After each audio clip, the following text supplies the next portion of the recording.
We are in Paris, the city of lights, or the city of arts and culture. So today we're going to talk to you about some idioms and expressions that are related to art. And culture. That's coming up.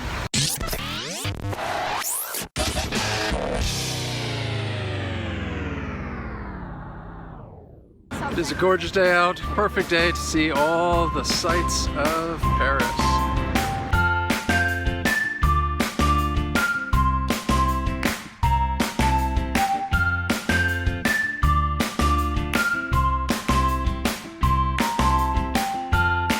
That is the Louvre, one of the most famous museums in the world.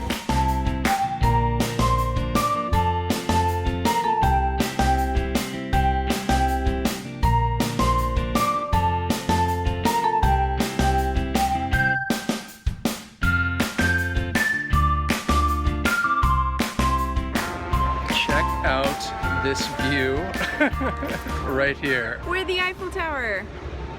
Or kind of. It's right there. So since we are in Paris, which is a city very well known for its art and culture, we're going to talk to you about some expressions and idioms that have words related to art in them. Of course.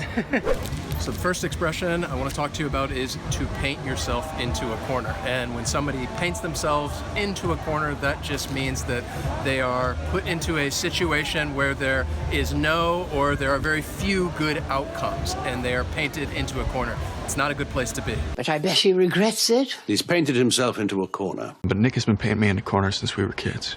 We painted ourselves into a corner, and now we have to paint ourselves out. So there's a famous saying that goes, a picture is worth 1,000 words. And what this means is that you can have a complex idea that can be expressed in just one single picture. Better expressed, in fact, than a description. So there's so much more that a picture says than words can say. A picture is worth 1,000 words. Picture's worth 1,000 words. A picture's worth 1,000 words. A picture's worth 1,000 words. Another expression is to paint the town red. And when you go out and you paint the town red, that just means that you are going out and you are partying and you are celebrating in a very lively way. As an example, you would say, you know, let's go out tonight, let's paint the town red. The world is your oyster. Kick up your heels. Paint the town red. Smithers, don't you know how to paint the town red? Oh, we're gonna paint the town red tonight. Let's paint the town. We'll shut it down. Another expression is to see the big picture or to look at the big picture, and this just means to see the situation as a whole, because sometimes it's very important to, instead of like looking at little details, to look at the situation as a whole, and that means to look at the bigger picture or to see the bigger picture or the big picture.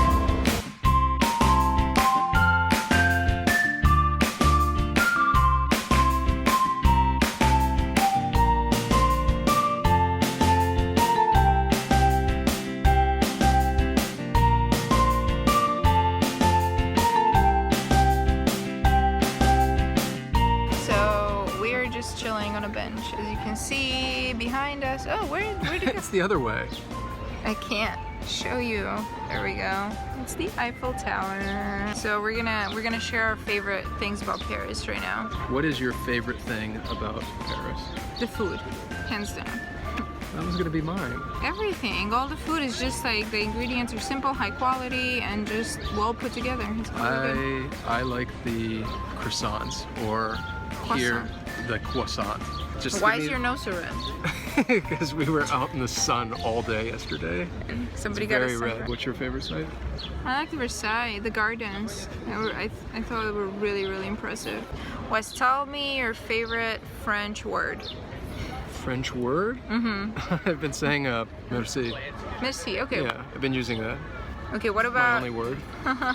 Favorite French word. Amour. What? Amour? I don't know how to pronounce it. Favorite English channel.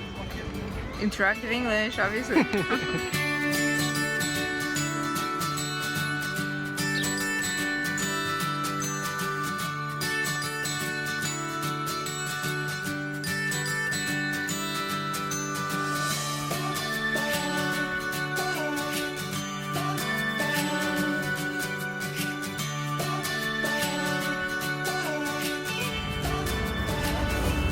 All right, let's keep moving. Another expression that I say quite often is you just say, what's wrong with this picture? And when you're asking somebody what's wrong with this picture, it means that you're asking this person or a group of people to identify what is wrong with this situation and seeing if they can identify it. So you're kind of asking them in a sarcastic way. What's wrong with this picture? Guys, what's wrong with this picture? So what's wrong with this picture? Can't be as simple as it seems. Look at this sorry, miserable, squashed thing. Can anybody tell me what's wrong with this picture? So this is an expression that's also a question, and it goes, do I have to paint you a picture? And it's kind of like when you're trying to explain something to somebody and they just don't get it at all.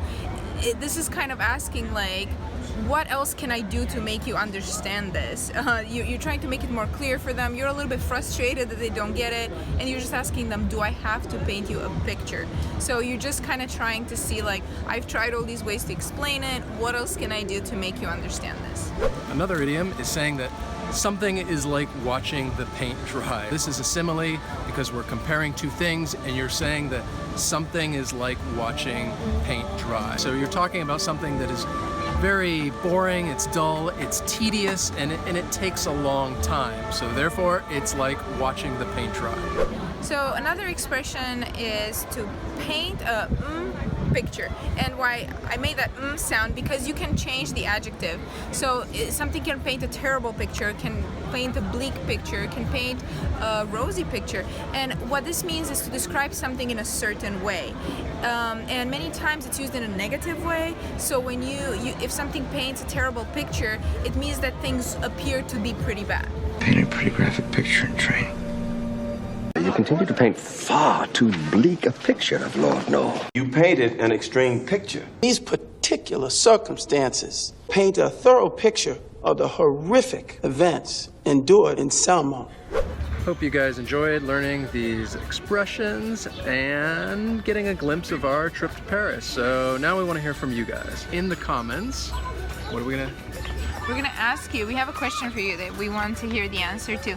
And our question is, have you ever been to Paris? And if yes, what'd you think about it? What was your favorite thing? And if you haven't been, we'd like to know if you'd like to go. Thank you guys so much for watching, and we'll see you next time. Bye.